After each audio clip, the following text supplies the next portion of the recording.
itu orang hebat. Apa yang dipilih? Apa berdasar definisi? Apa berdasar kehendak yang milih? Lo kamu udah pinter, tumben udah pinter. Alam raya ini milik Allah. Dan semua di alam raya ini milik Allah. Maka dipilih tidak dipilih itu terserah yang punya apa terserah kita. Apa terserah kriteria, apa terserah definisi. Dalam konteks kita sebagai objek diambil, tentu terserah yang punya. Kemudian Allah bilang, orang-orang itu saya pilih. Nah kalau milihnya Allah berdasar kepunyaan, tentu Allah boleh dong memilih orang yang sebetulnya berstatus dolim. Ya tapi ya tetap dia dolim, tapi ya tetap dipilih. Kenapa ya? Karena Allah yang punya. Saya misalnya orang kaya, boleh nggak punya HP buruk? Boleh kan? Terserah saya. Saya orang kaya, beli HP mahal, medium, dan paling buruk. Boleh enggak? Boleh, saya yang punya. Nggak boleh, Gus, orang kaya harus beli HP yang mahal. Yang bilang harus siapa? Nah, kegoblokan kita ini seperti ini. Nak wong sugih HP-ne kudu larang. Nak wong alim kudu bojone ayu. Sing kudu darani kudu ayu ku sapa? Nak maji jalan yang dumbu swarga lho kudu iku sing swargane mbam tapi kudu. Nah, kita ini sering berpikir ngatur Tuhan. Komunitas Muslim terus Islam Indonesia kudu dadi sampling Islam seluruh apa? Dunia. Ya ora usah sombong ngono ya. Kowe tapi ya butuh sepuro. Enggak boleh doakan Nabi gitu, enggak boleh. Allahumma sholli ala sayyidina Muhammad wa ala alihi. Enggak boleh pakai ighfir lahu. Masalahnya tahlilan apa alam donga iku terus kamu gunakan. Misalnya terjadi percontohan Islam dunia terus Nabi kapundhut ditalkin, nak ditakoki waman rabbuka piye. Terus Nabi warai waman nabiyuka. Mesti Nabi yo pro, lah aku Nabi coba takut. Jadi kita ini sering kumo luhur karena kita mayoritas terus jadi percontohan Ora usah ngono. Paham ya napa? Ndak usah ngono, mayoritas saya, tapi ora usah GR jadi apa? Percontohan internasional. Mungkin kalau masalah Islam damai ya bagus. Tapi itu kan tidak hanya Indonesia. Di mana-mana yang Islam damai juga banyak dan yang tukaran juga banyak. Toh yang tukaran nggak pernah maklumatkan diri ini percontohan janda. Ya biasa saja. Saya ulang lagi ya. Maka menurut saya nggak akan benar pendapat Khawarij atau pendapat Islam yang keras bahwa orang dosa besar itu keluar dari Islam. Karena ketika Allah mengatakan kemudian aku pilihkan kitab ini tak kasihkan orang-orang yang saya pilih, itu diantara yang pertama adalah meskipun mereka sebagian tetap zalim. Artinya tetap zalim itu tidak menjadi dia keluar dari status Islam. Paham ya? Sekarang saya tanya, yang dikatakan warga Indonesia itu siapa? Ya siapapun yang bergeografis di Indonesia, lahir sebagai akte Indonesia, ya orang Indonesia. Kemudian ada yang penjahat, ada yang maling, kita penjara. Apa dia keluar dari kebangsaan Indonesia? Enggak kan? Sama ketika orang Islam menjadi zina dan fase koruptor, keluar dari Islam enggak? Enggak. Karena Allah tetap bilang faminhum. Apa? Faminhum. Jelas ya? Wes kayak ngarah Khawarij. Kenapa? Kalau Khawarij cara berpikir itu ekstrim. Setiap dosa besar itu mengeluarkan orang dari status Islam. Oh, itu bahaya sekali. Karena nanti kalau itu iya, kita akan kehilangan banyak orang nopo Islam. Makanya Nabi nanti ngendikan, saya berharap yang nanti masuk surga dari umatku itu separuh, 2/3. Itu kata ulama-ulama. Kalau kita pakai mazhab Khawarij, orang Islam itu tidak sampai 1/3. Karena banyak yang keluar dari Islam. Duwe keris ke Islam, duwe akeh ke Islam, nglakoni jimat ke Islam, nyekel patok ke Islam, dosa gede ke Islam, korupsi ke Islam. Terlalu banyak yang kita usir dari Islam. Lalu kita ngusir atas nama apa? Coba. Kalau atas nama Tuhan, kamu tidak Tuhan. Atas nama wakil Tuhan, Tuhan tidak pernah mewakilkan ke Anda. Orang-orang mandate. Yang kita tahu dari Quran ya ayat ini, tsumma awrasnal kitabal ladzina astafaina min ibadina. Kemudian kitab ini tak kasihkan orang-orang yang saya pilih, dan orang yang saya pilih itu faminhum zalimul li nafsi. Dan sebagian dari itu adalah orang zalim, dan itu jelas bagian dari itu. Artinya keluar apa masuk? Keluar apa masuk? Masuk. Meskipun ya yang zalim tetap berstatus zalim, kayak warga Indonesia, ini semua warga Indonesia. Paham ya? Yang maling ya tetap warga Indonesia, meskipun ya tetap maling. Jelas ya? Betul nanti ya? Makanya ahli sunnah itu pendapatnya falam nukafir mu'minan bil wisri. Kita tidak akan mengkafirkan orang mukmin hanya karena melakukan dosa.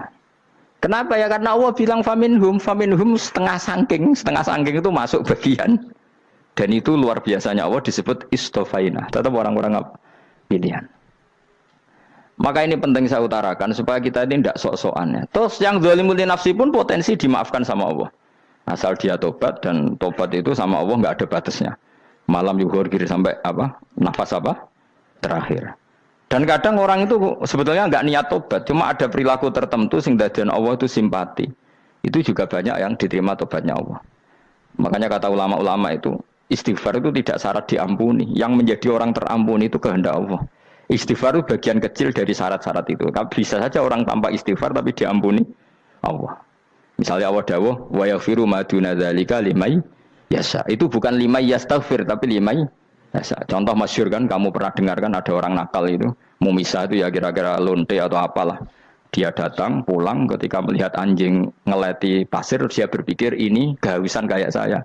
Kemudian dia turun ke sungai memberi minum anjing itu, kemudian Allah memaafkan dia karena itu. Pas itu di semua hadis riwayatnya dia tidak pernah istighfar. Terlalu punya perilaku yang menjadikan dia diampun. Banyak enggak seperti itu? Banyak, makanya wa yaghfiru ma duna dzalika liman yasha. Mayasa itu ya yang digedaki Allah. Bisa saja kalian ini sering istighfar tapi enggak dimaafkan Allah. Tapi delala punya satu perilaku yang cara Allah itu penting, kemudian dimaafkan. Kayak Saharatu Fir'aun, itu dia tidak pernah istighfar, tukang sihir Fir'aun. Dia diampuni Allah, dikasih iman tuh gara-gara jadi wong Jogja. Terus ngono tok. Jadi pas mau duel adu sihir. Iku dalah dekne mendingan ya. Qalu ya Musa imma antulqiya wa imma annakuna nahnul mulkin. Monggo jenengan riyen napa kula riyen. Dadi gara-gara dekne didikan Jogja niku. Lah wong ape duel, mestinya tarung itu semakin cepat mengambil kesempatan kan semakin menang. Ini sudah jelas tarung. Ngapunten jenengan riyen napa kula. Lha iku pangeran itu terus simpati. Wong kok sopane ngono apa?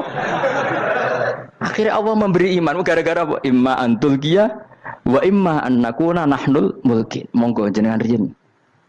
Lah Musa juga, Allah juga gak terima kalau nabinya kalah sopan. Sehingga Allah memerintahkan Musa adalah sopan. Mboten jenengan mawon. Jadi Nabi Musa qala bal alqu. Jadi Nabi Musa enggak jenengan riyen mawon. Jadi coba itu kan unik. Dia tidak ingin diampuni Allah, tapi adalah dia sebenarnya satu perilaku yang menjadikan Allah itu simpati, yaitu kesopanan dia dengan Nabi Musa. Imma antulqiya wa imma annakuna nahnul. Nabi Musa juga bilang qala bal alqumu go jenengan riyen mawon. Akhirnya sakar nggih nak ngoten. Makanya Firaun tuh mangkelnya bukan main. Ketika pertunjukan itu akhirnya kan Saharatu Firaun kan kalah. Setelah kalah langsung iman. Maka kata Fir'aun, ini jelas Musa itu guru kamu. Cuma pura-pura saja kamu pro saya. Lah buktinya apa? Jare buktinya tadi monggo-monggonan gitu. Makanya Fir'aun bilang, innahu lakabirukumul ladzi 'allamakumus sihr. Wah, itu mesti Musa itu gurumu. Padahal dia gak kenal sama sekali. Cuma gara-gara monggo-monggonan tadi itu akhirnya terus pikirannya Fir'aun, wah, mesti harus kenal suwi, mau gayane tok. Mergo gara-gara monggo jenengan riyen. Mboten monggo jenengan mohon. Jadi makanya sampean jangan putus asa. Makanya keliru sekali kalau kita bilang diampuni Allah nunggu istighfar. Enggak. Tentu istighfar penting, kita sepakat. Istighfar itu penting, kita sepakat. Tapi itu tidak satu cara-caranya Allah untuk orang bisa diampuni. Nabi misalnya ngendikan ana wa kafilul yatim kahateni fil jannah. Coba. Orang sering istighfar sama kafilul yatim, kira-kira surganya cepat mana? Cepat kafirul yatim meskipun enggak istighfar. Kalau istighfar terus tapi medit ra karuan. Tak jamin pun rokok alamatnya medit jelas nih rokok aku roh. Terus jelas. Al-bakhil qaribun minan nar, jelas alamatnya deket-deket situ lah, paham ya? Wis jelas as-sakhi qaribun minallah, qaribun minan nas, baitun minan nar. Nah al-bakhil apa? Baitun minallah, baitun minal jannah, qaribun minan nar. Jadi yang medit itu ya deket-deket situ alamatnya sudah jelas deket-deket dengan neraka. Ana wa kafirul yatim kahateni fil. Berapa? Apa semua yang dimaafkan Allah Nabi nyebut syaratnya istighfar? Kebakitan fil bakhar. Orang alim itu otomatis dimintakan maaf oleh langit dan bumi sampai iwak ning laut. Mulane jendur aku sebab jangan istighfar. Aku sing istighfar iso akeh sembrono. Langit bumi no. Mulane kula nu jarang istighfar bukan karena saya sombong, memanfaatkan istighfar mereka no. Dan saya yakin itu lebih mandi timbang istighfar saya. Koman fis samawati nglebokno Jibril, Mikail. Orang-orang keren apa makhluk-makhluk apa keren. Saya baru cari hadis yang wa innal muta'allim sing ijek belajar tapi belum ketemu. Nanti kalau ketemu tak kasih tahu apa? Karena hadisnya yang saya baca masih wa innal alim apa? Orang alim jadi agak ketat. Nah, nanti kalau sudah ketemu wa innal muta'allima. Wah, nanti dicari. Tapi pasti palsu kalau ada itu. Karena semua tagnya itu apa? Alim. Atau ya kamu alim dibanding yang di bawahnya. Ya semoga itu masuk apa? Jadi dibanding orang Papua kan harus alim. Saya ulang lagi, ini penting sekali. Jadi latihlah jangan punya gerakan takfiri orang lain dianggap kafir, orang lain dianggap kafir. Karena Allah tidak pernah mengusir hambanya. Meskipun apapun salah najiyah, kata Allah tetap faminhum. Apa? Faminhum. Hum itu rujuknya ke yang depan. Jadi termasuk orang-orang yang saya pilih adalah faminhum zalimul li nafsi. Tetap dia di arena itu. Nisbatnya Islam ya tetap di area Islam itu. Meskipun yang ya kayak warga Indonesia coba. Warga Indonesia itu siapa? Yang terlahir di Indonesia dan berKTP berkartu keluarga Indonesia sudah. Nanti tentu yang bajingan tetap bajingan, yang koruptor tetap koruptor. Tapi menjadi warga Indonesia terus keluar dari warga Indonesia. Tetap warga Indonesia. Kira-kira seperti itulah analoginya. Tetap istofaina, tapi tetap berstatus faminhum dalim. Tapi rujuknya kan tetap faminhum ikut setengah sangking alladzinas tofaina. Mulane ngaji sing tenanan. Kowe ora usah anut khawarit. Khawarit ku apa ngamukan. Sidik-sidik wong liya salah yo apa-apanan. Loh saya juga mangkel be wong dolim. Semua orang soleh mangkel be wong dolim. Tapi ya dihukum saja. Misalnya dalam Islam ada qisas, ada had. Ada hadul qadzaf, hadus sariko, ya hukuman saja, tapi hukuman itu tidak bisa menghilangkan status. Ya sama seperti manusia tetap manusia, meskipun apapun dia ya manusia. Ya tadi misalnya manusia itu siapa? Ya manusia itu ya manusia. Terus kamu bikin orang yang standar ideal manusia adalah yang berperilaku baik, yang enggak pernah salah. Kemudian kalau Zaid itu maling berarti tidak manusia. Terus barangnya apa? Ketek. Tidak bisa, makanya kembali lagi dinul aja. Kamu bikin definisi manusia itu tidak usah seangkuh itu. Manusia seperti ini manusia ya sudah, maling ya manusia, orang soleh ya manusia, orang sedengan ya manusia. Lelaki itu apa? Yang punya alat kelamin penis itu lelaki titik sudah. Sehingga nanti warisannya ya dia lelaki. Sholatnya dia bergaya. Kamu tidak usah bilang gini, lelaki adalah yang cakap memimpin, yang maco, yang kuat. Jika kalau tidak seperti itu namanya perempuan. Terus kamu membolehkan yang seperti ini jadi makmumnya perempuan. Imamnya perempuan sing maco. Kacau enggak kalau agama nuruti logika-logika itu? Enggak, jawab aja. Kacau. Lalu lucunya sekarang banyak kecerdasan yang mengarah ke sana. Makanya agama ini jadi kacau. Karena sudah ada dinul ajais. Agama ini agama ummi. Ya agama ini agama ummi. Kata Allah, huwallazi ba'atsa fil ummiyin. Ummiyin itu lugu itu polos. Jadi kalau orang polos misalnya gini, ini apa? Kira-kira kalau jawab orang polos ini, jam. Bagus kan jawab jam. Jam untuk apa? Penunjuk waktu ya sudah seperti itu. Tapi kalau orang engkek, ini itu apa jam? Itu barang murahan. Bulat kan oleh jawab. Mau numpak mobil carry itu apa? Itu black melaku. Yang mobil itu Alphard. Jadi kacau. Enggak boleh agama dibawa ke sana. Apa? Agama di sana dibawa ke sana. Nah itu madzhabnya ahli sunnah apa? Wal jamaah. Ketika Rasulullah ngendikan la yu'minu ahadukum hatta yuhibba li akhi, ora kok diarti ini ora iman. Jika yang menyala itu tidak iman, tidak seperti itu cara mengartikan ahli sunnah wal jamaah. Karena status itu tidak pernah hilang. Yang hilang hanya kesempurnaannya. Paham ya? Kesempurnaan kita jadi manusia hilang karena kita maling, karena jadi koruptor. Tapi tetap kita manusia. Kesempurnaan kita sebagai orang mukmin hilang kalau kita fasik, tapi kita tetap mukmin. Paham ya? Makanya setiap hadis gitu kata ahli sunnah la yu'minu imanan kamilan. Wis dong ya. Dong. Ya terus alhamdulillah subhanallah. Ya doa alim semalam 12. Malam Lailatul. Aku kadang yang melok goblok aduh. Saya tuh sering dididik sama bapak saya, sekumpul wong akeh ya kudu melok goblok harus. Makanya bapak itu kalau ada orang pidato, bapak kan juga enggak suka pidato juga, tapi ya kerso kadang-kadang, saya pun kadang-kadang kerso. Asal sing ngutus pernah guru, pernah sepuh kadang kerso. Nah, bapak nak bahas pengajian ngomongin balik dari bapak, malah bingung, ngomong apa wae. Coba kita dengan PD-nya bilang Lailatul Qadar itu 21 sampai berapa? 29. Lailatul Qadar. Warna iki malam Lailatul Qadar. Lalu Lailatul Qadar keren tuh karena apa coba? Karena nuzulul Quran. Lalu nuzulul Quran tanggal 17. Lalu Lailatul Qadar tanggal berapa? Oh, ada nih. Alhamdulillah. Tapi ini jangan jadi keiskalan yang masih sudah difitnah itu. Coro Gus Bak, ya coro Gus Bak, coro Quran ngawur gitu. Sembrono. Memang aku tidak pendapat tentang Quran, ya dan ayatnya seperti itu. Maka yang benar, Lailatul Qadar itu kata ulama-ulama dulu, orang yang beramal soleh, ya itu sudah anggap saja dapat Lailatul Qadar. Ora usah ndelok esuk-esuk ndelok srengenge blerengen ta ora. Nek ora blerengen berarti untuk Lailatul Qadar. Jan mendung kan blereng iki. Terus bengi angite sayup-sayup. Anggere dini hari ya sayup-sayup blok-blok aneh-aneh wae. Lah nek pikir segoe ora, berarti wong laut gak tarah untuk Lailatul Qadar. Mergo segoro kidul langine bianter. Lah nek ning Dieng ya mesti sayup. Mau angin ndok gunung wis kesel dadi ora sayup-sayup. Gawe ukuran ojo ngono, gawe ukuran ngono rak wong Dieng luwih ngrasa entuk Lailatul Qadar timbang wong segoro kidul. Go segoro kidul angine apa? Buanter. Padahal alamate piye? Sayup-sayup. Mana-mana.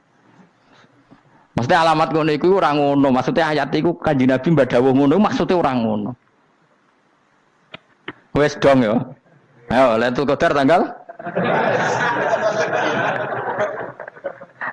aku seneng wong bodho. Kowe enak urip wis happy no?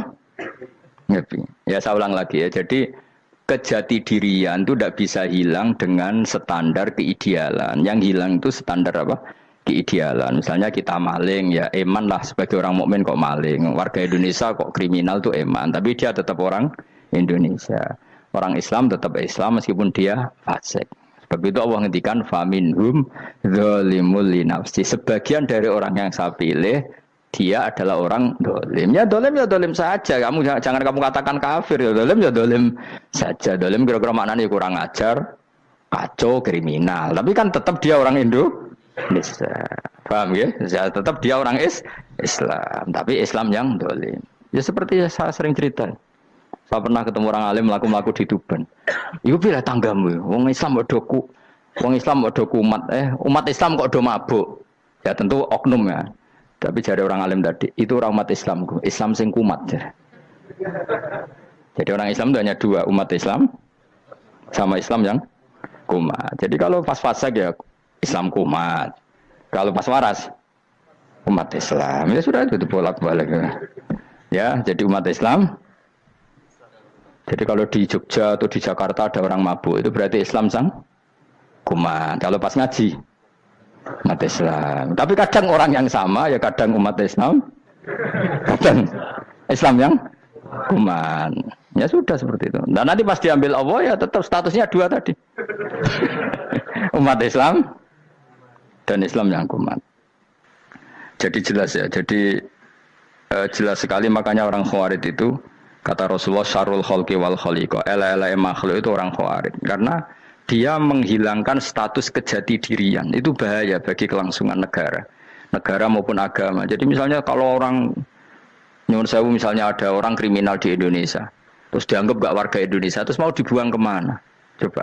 Sama kalau semua orang Islam yang salah dianggap kafir, terus lalu mau kamu buang kemana? Padahal dengan kamu katakan kafir, artinya dia sudah tidak wajib sholat. Orang kafir tidak wajib sholat, tidak wajib puasa. Apa tidak lebih ngeri? Karena dia tidak berkewajiban melakukan ibadah-ibadah Islam. Berarti Anda lebih ridho dunia ini rusak. Ya misalnya Zaid karena megang patok kuburan atau melakukan dosa besar kamu katakan kafir. Setelah kafir dia wajib sholat enggak? Tidak kan? Wajib puasa enggak? Berarti kan malah jura-juran. Karena mendorong orang keluar dari ring permainan kesalehan. Tapi kalau kita katakan Islam, kemudian kita bina. Kan ini jadinya aset. Dengan kamu katakan Islam artinya menjadi aset kan? Bandingkan kalau kamu katakan keluar. Paham ya? Makanya Nabi ngendikan umatku itu apa? Khawarij. Karena ini bahaya. Bahaya. Negara juga gitu. Andai kan kita berpikir ekstrim, yang melanggar negara tidak warga Indonesia. Yang demo tidak warga Indonesia. Sing beda pendapat dengan pemerintah enggak warga Indonesia, negara ini habis. Kehilangan 50% warga Indonesia. Ya biasa saja, yang salah ya salah, tapi tetap warga Indonesia kalau secara aturan hukum harus dihukum ya dihukum. Asal objektif, asal adil. Kayak misalnya santri saya, yang santrinya Gus Bak itu siapa? Ya pokoknya sing ngaji. Kamu nggak usah pakai definisi ideal, sing ngaji, sing paham, sing ora ngantuk, sing pinter. Yo ngiyai dul kok. Mana. Jadi nek sing bener piye? Sing santri Gus Bak piye? Ya sing ngaji. Lah sing piye ya pokoke anggere sing teko ngowah-ngowah ya wis melok mlebu. Ora paham yo ngaji, paham yo ngaji. Wong didelok kolange itu pokoke anggere sing teko ngono. Malaikat ora niteni sitok-sitok iki paham ta ora iki. Oh malaikat itu ono sing drengki disalahno pangeran kita jamin. Tapi bukan malaikat elit sing didrengki ora malaikat elit, malaikat awam napa? Masyhur itu kan. Innalillahi ta'ala malaikatan sayakhina fil ardi yabtahuna khilaqal dzikr. Terus Allah punya sekian malaikat yang tukang mencari-cari tempat dzikir. Khilaqul dzikri itu tempat-tempat halal haram, tempat-tempat ngaji. Kalau orang toreko ya tempat wiridan oleh maknanya. Tapi kalau orang fikih maknanya tempat diajarkannya halal dan haram. Terus setelah ketemu orang ngaji terus kata para malaikat sing apian, halumu ila buhyatikum. Ini tempat kamu, ini orang ngaji. Kemudian ada malaikat yang agak hasud, tapi entah gimana hasudnya. Pokoknya bilang gini, itu ada orang yang datang ke situ tidak niat ngaji, nyari temannya. Kebetulan temannya itu ngaji. Maka ya Allah itu jangan masukkan kategori yang ngaji, karena dia nyari situ, nyari temannya. Kebetulan temannya itu ngaji. Tapi apa kata Allah? Hum alqaumu la yasqa bihim jalisuhum. Wes ngono lah, asal melok gabung tak sepuro kata Allah.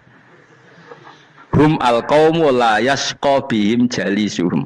Mereka adalah kaum asal ikut duduk saja, ikut nimbrung duduk saja dengan niat yang macam-macam, tetap tak ampuni kata Allah. Tidak penting ya niat ngaji ku hiburan, alternatif di bang lengo masum pengadepi bojo.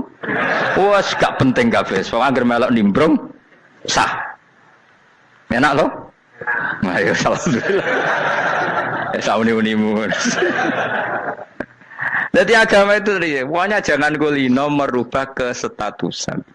Makanya itu hebatnya ahli sunnah nabo wal jamaah. Setiap ada hadis la imana liman la ahdalah. Enggak ada iman bagi orang yang enggak nepati janji. Semua ahli sunnah nafsiri gimana? Tidak ada iman sempurna, tapi dia tetap mukmin, cuma tidak sempurna, tidak dihilangkan status mukminnya. Masa orang Indonesia kalau maling enggak orang Indonesia? Lalu kamu buat kemana dia? Ya tetap dia orang Indonesia, meskipun tidak ideal sebagai warga Indonesia, tapi tetap orang Indonesia. Jelas ya. Tadi summa awrasnal kitabal ladzina istofaina min ibadina. Terus orang yang istofaina itu berstatus faminhum zalimul linafsi. Tapi tetap istofaina, tetap orang-orang apa? Pilihan. Karena kita alhamdulillah apapun fase kita dipilih Allah menjadi orang Islam. Alhamdulillah alladzi hadana lihada ma kunna linahtadiya laula an hadana Allah. Dan kita alhamdulillah dengan segala kekurangan kita tetap dipilih Allah menjadi muslim. Ora terima muslim pembawa jalalan, enggak keren ta Mas. Jasa napa? Jasa. Muslim pecinta Lailatul Qadar. Meskipun salah tanggal. Ayo gumun wong. Gak tau mikir ono to kan? Iya, soalnya aku lah ya yakin itu Qadar tanggal 21. Karena suara mayoritas suara Tuhan. Kula ya melok goblok kan. Kula nek anggar malam 21 ya wiridanku tak tambah. Meskipun aku ya rada eskal tapi Gusti niku suarane tiyang kathah nderek mawon. Oh, inna anzalnahu fi lailatul qadar. Quran itu tak turunkan pada malam. Jadi normalnya Lailatul Qadar itu berbarengan dengan malam. Tapi ya serasa mbok imani biasa wae, mari fitnah mari wah. Nah biasa. Yang jelas Lailatul Qadar itu bisa kapan saja. Nah ulama dulu bilang ya bisa kapan saja. Cuma kata ulama-ulama bisa saja diturunkan di tanggal itu. Ya bisa itu karena memang nuzulul Quran itu kan tidak semuanya di tanggal 17 sebetulnya. Jadi di mana-mana itu ada simbol-simbol yang dipakai. Istilahnya tanggal 17 itu simbol. Memang kebetulan ada yang tanggal 17. Tapi kita tahu kan yang turun di Haji Wada juga banyak. Coba Haji Wada tanggal berapa? 9 Arafah. Bulan apa? Dzulhijjah. Dan banyak ayat turun Isra Mi'raj misalnya. Ayat Isra Mi'raj turun bulan apa? Rejab kan? Ibu yang ngaji dora hatam kecangkeman. Jadi Quran itu tidak hanya turun di Ramadan. Ya biasa saja. Makanya Kayak saya itu kan biasa ngaji Quran, ya setiap saat anggap Lailatul Qadar. Cuma kita ya ikut umumnya orang, Lailatul Qadar itu tanggal 21, 23. Aku lah senang malaikat sing bagian panitia itu ben jelas fokus di tanggal itu. Tapi kamu jangan pernah berpikir menafikan hari-hari lain bagi ulama tertentu, bagi wali-wali tertentu. Mereka ngalami Lailatul Qadar kulalailah. Banyak wali yang bilang, saya ngalami Lailatul Qadar kulalailah. Maksudnya, karena kulalailah zaman Nabi itu pernah dituruni Quran. Dan semua itu artinya Lailatul Qadar. Tapi tentu ada simbol. Kayak kemerdekaan Indonesia itu dimulai tanggal berapa? 17 Agustus. Sebetulnya ya enggak. Ketika Jepang kalah itu ya sudah merdeka. Dan daerah tertentu sudah lama dulu merdeka kayak Aceh. Karena dia tidak merasakan dijajah Belanda. Daerah tertentu ada setelah diproklamasikan tetap berjibaku dengan penjajah. Banyak enggak ketika diumumkan kemerdekaan masih yang berjibaku ngelawan penjajah? Banyak. Tapi kita butuh simbol. Jadilah kita ngambil 17 Agustus. Ngono kok ra iso. Jadi tanggal itu ada tanggal hakiki, tanggal simbol. Meskipun yang hakiki ya simbol, simbol ya hakiki. Dong ya? Ya alhamdulillah. Ayo kok pinter aku yo. Maksudnya ben kulino mikir, ben urip itu gak glonyar-glonyor ora jelas. Wah, lu semoga goblokku barokah menang itu. Karena saya itu kenapa kok tahu goblok barokah itu gini ya. Satu supaya saya tidak takabur ya. Saya akan kecelok wong alim berat takabur. Dua aja wong goblok ya ono pinter ya, Mas. Kaya wong iku lho, kaya wong naik apa jenenge? Naik jambian lho, 17 Agustus apa? Apa? Tarengane lho. Panjat Pinang. Itu kan nilainya hanya berapa yang di atas? Kira kalau di sini berapa nilainya? Kalau diberikan diuangkan. 1 juta ada. 1 juta. Bagi penonton tuh kan gini. Cek goblok ya demi duit 1 juta grebotan kayak gitu kan gini. Wong barang angel kok dilakoni. Goblok banget kan gitu jare sing ra melok. Tapi ya delok ku seneng. Tapi kon melok ora gelem. Lah duit 1 juta ya tak rewangi gitu. Orang goblok ya gitu. Dadi wong alim ku angel. Wis ngerti nak angel maka ora usah melok barang angel kan gitu. Berarti pinter gak wong goblok ku? Tak warai ya. Dadi wong alim iku angel. Maka saya menghindari barang angel. Menghindari barang angel itu satu kepintaran. Berarti orang bodoh adalah pintar. Tawarai. Jelas ya? Jelas ya? Alhamdulillah. Makanya kula niku kadang kok pinter kowe mbak aku. Karena kamu tahu ngalim iku angel. Menghindari barang sukar itu pintar. Berarti wong bodoh iku pintar. Tapi pintar dalam kebodohan. Makanya harus respect. Wong bodoh kudu napa? Respect. Dia tahu ngapal Quran angel, ngapal hadis angel, maca jalalan angel. Suatu yang angel harus dihindari. Menghindari barang angel adalah kepintaran. Wes ngono ae. Dadi kadang-kadang lho GR, Gus Bab aku pinter aku. Kok iso? Dia tahu barang sulit kok dikejar. Itu kan satu kebodohan. Wes auni-unimu ngono dadi. Dan kayak syukur, jadi bodoh yang syukur karena ternyata punya sisi kepintaran juga. Dalam kebodohan kita ada sisi apa? Kepintaran. Mohon kalau terus nang. Allah itu siapa? Alladzi ahallana darul muqamati min fadlih. Alladzi rupane dat ahalla kang manggono sapa ladina ing kita darul muqamati ing omah kang dadi hunian. Aili qamati rumah sing dadi hunian min fadli krana mu anugrahi Allah. Ya kalau nyontokno bolak-balik ya. Semua ini kita di surga nanti berstatus lamanya-lama itu semua karena fadlnya Allah. Karena amal kita tidak cukup. Makanya Rasulullah pernah ditanya, ya Rasulullah betul orang surga masuk surga karena amalnya tidak, karena fadlnya Allah. Saya berkali-kali cerita dalam kitab-kitab tasawuf diterangkan ada seseorang yang enggak pernah maksiat, hidupnya taat. Kemudian ditanya sama Allah, kamu masuk surga karena apa? Saya karena enggak pernah maksiat, taat terus. Kata Allah, ya sudah kamu di sini aja 80 tahun. Ya kamu enggak apa-apa di surga sini berapa 80 tahun. Si Abid tadi, ahli ibadah tadi protes. Katanya surga itu selamanya lama. Iya kata kamu kan karena amal kamu. Amal kamu di dunia kan hanya 80 tahun. Umur kamu kan hanya 80 tahun. Ya berarti surga kamu 80 tahun dong. Karena kamu menganggap surga karena amal kamu. Fair kan? Amal 80 tahun surganya. Tapi kata jenengan surga itu selamanya lama. Sing selamanya lama itu fadolku itu gak ada habisnya. Kalau amal kamu ada habisnya. Terus kata orang tadi, ngimpun Gusti kula mbusga fadole jalan gak aku kecewa jare. Jadi orang itu harus pakai logika. Makanya agama ini ojo nuruti cerdas sing enggak punya sanad. Lalu gunanya amal apa? Kalau kita masuk surga mergo fadhole pangeran, bocah kok geblek gendeng campur gak di sanad. Kita ini punya sanad dari guru-guru kita. Kalau semua surga wa sifat itu min fadli, ada unsur fadlnya Allah meskipun kita ngamal. Karena tadi kalau karena amal kita hanya sak soleh-solehmu 80 tahun. Iku enak soleh terus. ABG puber pacaran tuwa dadi mubalek ya ta ora? Ayo ngaku ae. Tuane delok nduang dutan gede-gede sunah Rasul. Coba kewapir suwi bareng Islam anyaran sudah dimubalek banyak. Artinya enggak 80 tahun total kita jadi orang apa? Soleh. Mustafa teteng soleh ya lagi gayane saiki khusuk. Bisa numpak trail gaul. Untung ora ono Harley dhisik.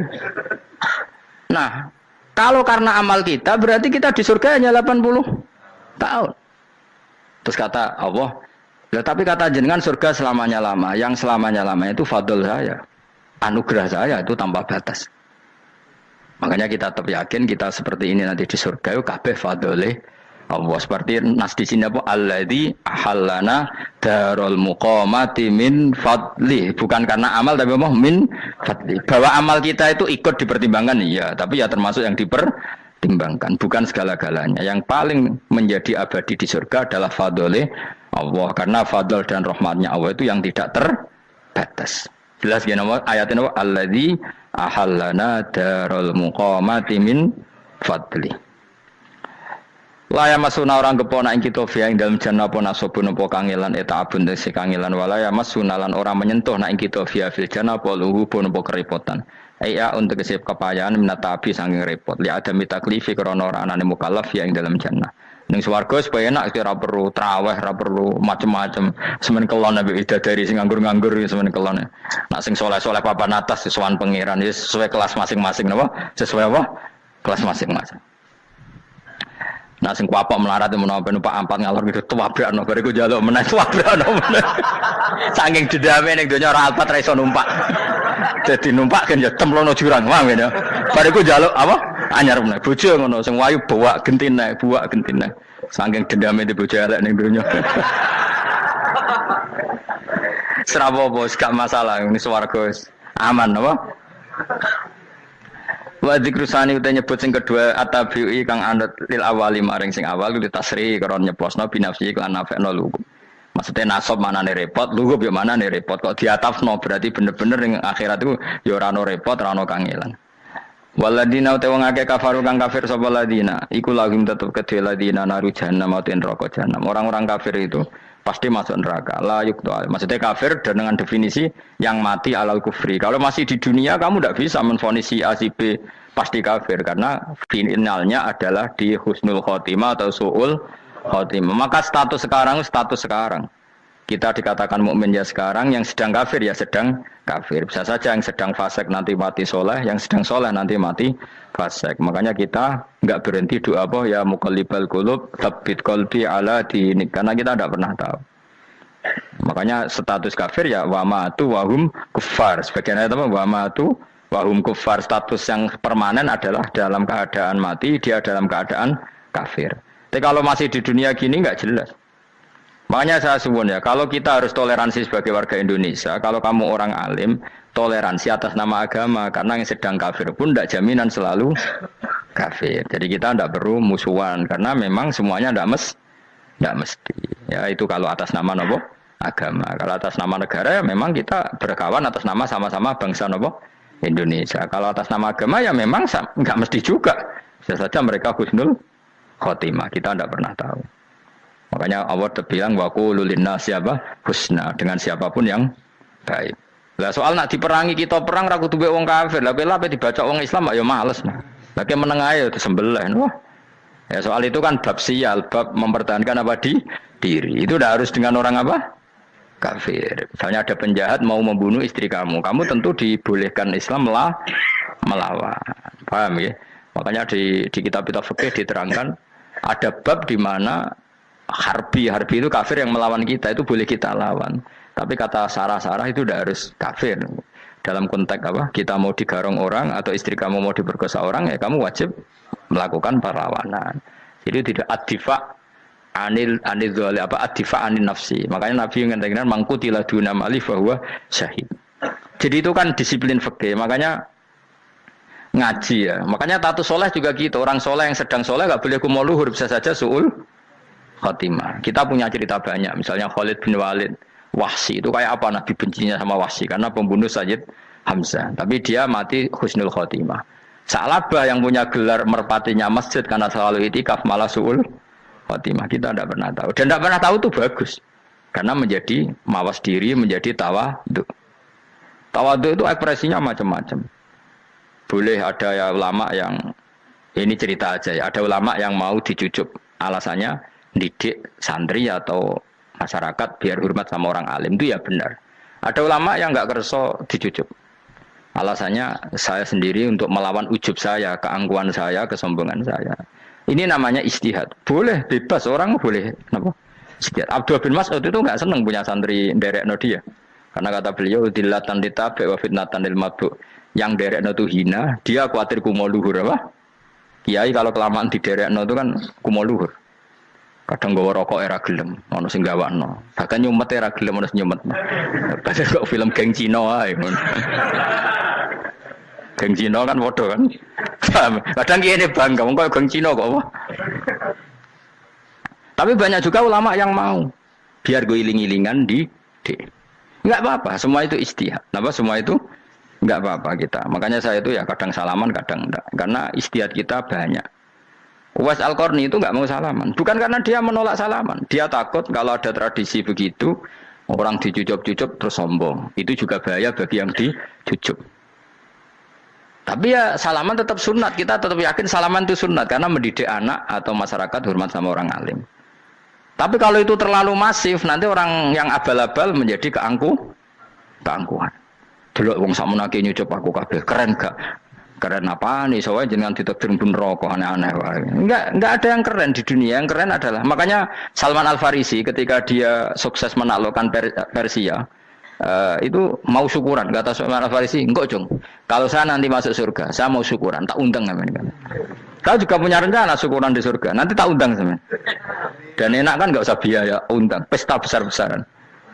Enak seneng dugem-dugem ning kono ora ono maksiat. Sekono gawa babonmu, widadarimu gawa. Piro kan widadari piro? 70. Piro Mas? Engke rencana piro Mas? Piro?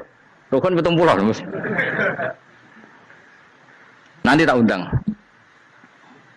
Saya punya rencana, pokoknya sekali masuk surga bersyukuran besar-besar. Kayak tak undang ra ono berarti neraka.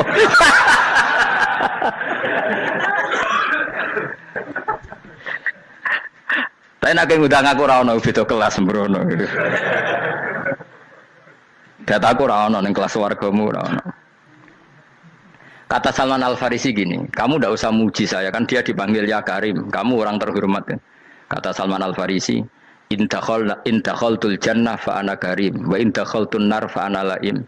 Jadi saking sopannya ashabu Rasulillah itu ada yang dipanggil ya Karim aja ndak mau. Tunggu Jung ya, panggilan itu sematkan saya nanti ketika saya masuk surga. Kalau saya masuk surga fa'ana karim, saya berstatus orang mulia. Tapi nanti kalau saya masuk neraka fa'ana laim, saya orang yang terhina. Jadi dulu ashabu Rasulullah seperti itu. Terus ada ulama yang melawan nafsunya macam-macam. Misalnya saya milih jarang ada sowanan, saya dapati senang banyak santri sowan. Tapi bukan karena benci enggak. Karena saya takut sebagai orang yang sangat terhormat. Saya ngaji di mana-mana suka yang nggak usah pakai kursi, guling-gilingan kalau saya dan kamu setara. Saya sebenarnya bisa aja minta kursi tinggi koyok ketua MK. Banyak kan ngaji nih serapati ngalim dari gue kursi ning dhuwur, santri ning ngisor gua ya nih kok pinter-pinter.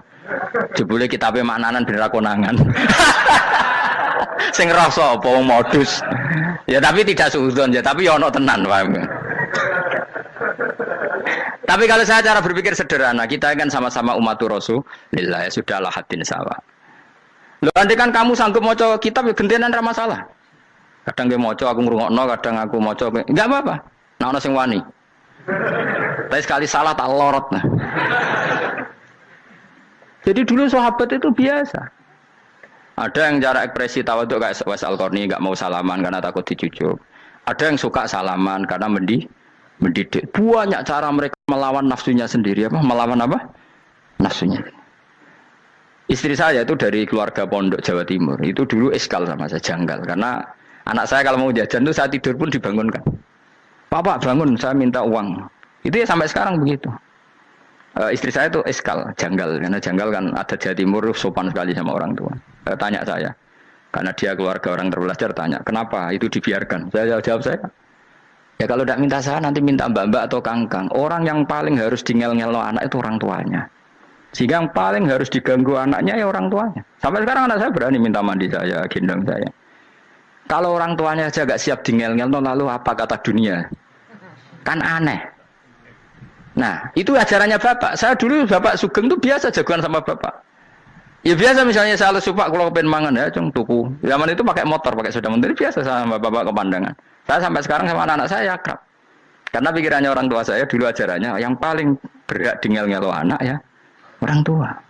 Ini kan gak fair. Kita sebagai orang tuanya digugah gak terima, kon ngedusi gak terima, kon nyawi gak terima, orang lain disentak suruh nyawi. Dan orang lain itu pembantu hanya karena kamu gaji. Kamu gaji seberapa? Hubungan anak dengan pembantu itu kan karena uang. Kamu ingin berbasis hubungan hanya karena itu goblok sekali. Hanya istri saya nerima.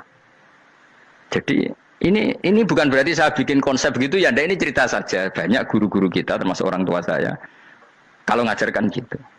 Tapi ya tentu ada orang yang ngajarkan anak oleh gugah wong tuane pas turu. Ya kalau pas turu ada alternatif ibunya nggak apa-apa. Kalau nggak ada, ibunya juga nggak ada. Terus alternatifnya orang lain kan buruk sekali. Kalau alternatifnya orang apa? Lain. Tapi orang tua kita kadang kesuwen oleh didik adab berlebihan sampai anti ilmu. Ya itu tadi didik adab tapi anti. Ojo gugah wong tuamu, wong turu digugah. Akhirnya nyon sewu minta tonggo, pernah bulik bude yang kadang nyon sewu mereka sendiri susah kan, nggak punya uang kan terjadi kacau. Demi adab tapi menghilangkan ilmu. Tidak boleh. Nomor satu itu ilmu baru adab. Coba orang paling berat dingel-ngelo anak harusnya siapa coba? Orang tua. Jadi mestinya pas ke turu digugah ya santai wae. Ini sudah tepat. Nah kecuali ngelama, artinya ngelama itu sudah jajan minta lagi lah itu kan ada ukurannya.